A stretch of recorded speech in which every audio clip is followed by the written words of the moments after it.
So அது நீங்க வந்து இந்த மாதிரி நீங்க ஏதாவது உங்களுக்கு வாய்க்கு வந்து பேசலாம். இது அப்படி இல்ல. அவரா போய் தெரியாத நேரத்துல அட்மிட் ஆயிருக்காரு. அட்மிட் ஆகி அந்த ஒரு ப்ரொசீஜரை முடிச்சுட்டு வந்து வெளில வந்திருக்காரு. ஸோ விஷயம் என்னன்னா, விஷயத்தோட உண்மைத்தன்மையை இவங்க புரிஞ்சுக்கல. ஸோ உண்மைத்தன்மையை புரிஞ்சுக்காம என்னன்னே தெரியாம பேச ஆரம்பிச்சிட்டாங்க. உண்மையிலேயே ஒருவேளை எமர்ஜென்சியா இருந்து நீங்க இந்த அளவுக்கு பேசியிருந்தீங்கன்னா கூட ஓகே இட்ஸ் கன்சிடரபிள். ஸோ இதுதான் முதல்ல இஷ்யூ. ரெண்டாவது இது சூப்பர் ஸ்டார் ரஜினிகாந்துக்கு புதுசு இல்ல. 99ல அவர் வந்து ஆக்சுவலா படம் முடிச்சுக்க போறாரு. இனிமே அவர் நடிக்க வரமாட்டாரு அப்படிங்கும் போதே என்ன சொல்லிட்டாங்க அப்படின்னா, அவருக்கு உடம்பு சரியில்லை, அவர் வந்து அவர் ஹார்ட் வீக்கா இருக்கு. அப்பவே நான் சொல்றது 2000லேயே ஹார்ட் வீக்கா இருக்கு.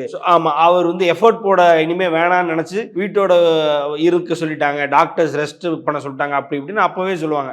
அதுல இருந்து ஆரம்பிச்சு அப்புறம் 2011 அவருக்கு உடம்பு சரியில்லாத போது இருக்கட்டும், அதுக்கப்புறம் 2016 அந்த காலகட்டத்தில், அப்புறம் 2020 இது எல்லாமே வந்து அவருக்கு ஒண்ணுனாலே இவங்களுக்கு வந்து எக்ஸ்ட்ரீம் ஒரு ஒரு மென்டாலிட்டி, ஒரு நெகட்டிவிட்டியில போய் அப்படியே வந்து ரொம்ப ஒரு டாக்ஸிக் மென்டாலிட்டியில் உள்ள போய் என்ன பண்ணிடுறாங்கன்னா ரிப்பு போற அளவுக்கு போயிடுறாங்க.